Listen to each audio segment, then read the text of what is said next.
So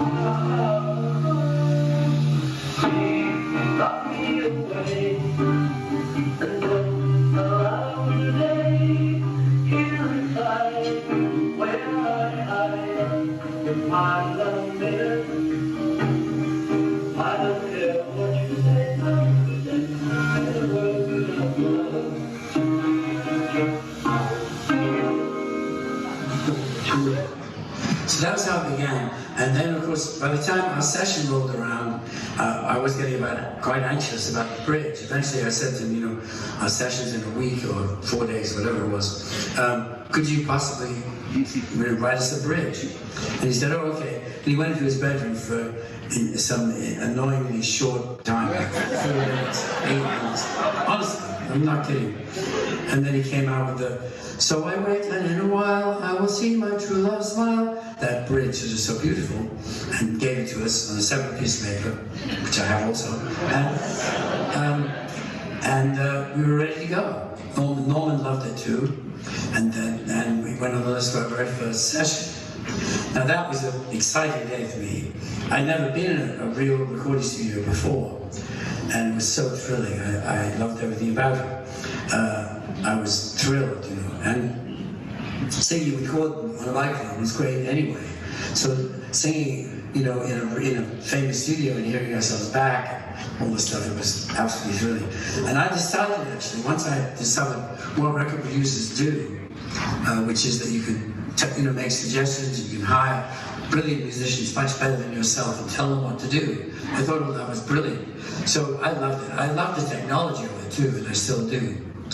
Gordon found the technological aspect a bit more daunting than I did, but I loved it then, and I love it now. I've been doing it now for God knows how many decades, and it's still my favorite thing to do.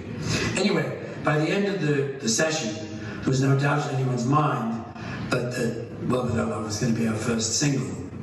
It came out, I think, in February something or other, and a week after we cut it. It was very quick. And it went to, first of all, #1 in England, #1 all over Europe, #1 in 33 countries or something like that, including, to our incredulity and joy, America. And that was very exciting. It changed my life forever, and you best believe we celebrated accordingly.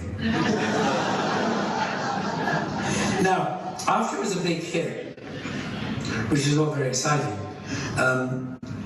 you know, you wouldn't think there'd be any possible disadvantage to beginning your career with a giant worldwide hit, but actually there kind of is, or could have been, because what nobody wants to be ever is what they call a one-hit wonder.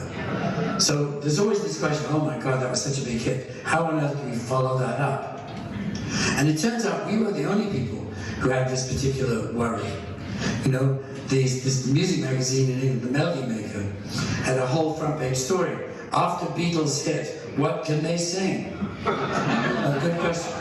But one of the advantages of having a big hit is that everyone starts sending you songs.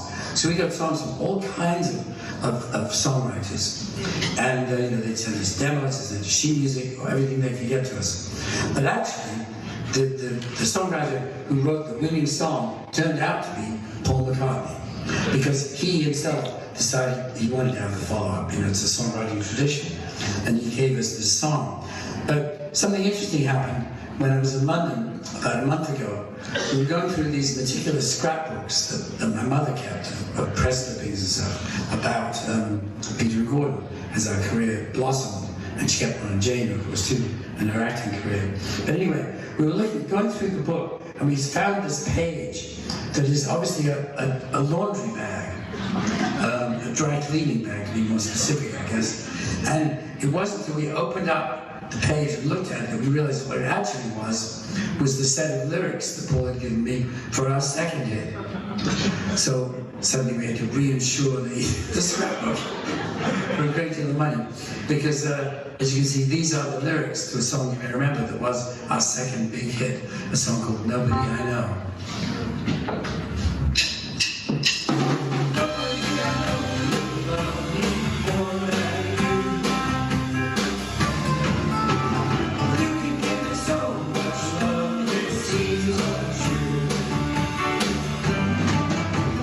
This is in the bed, this is in the tree.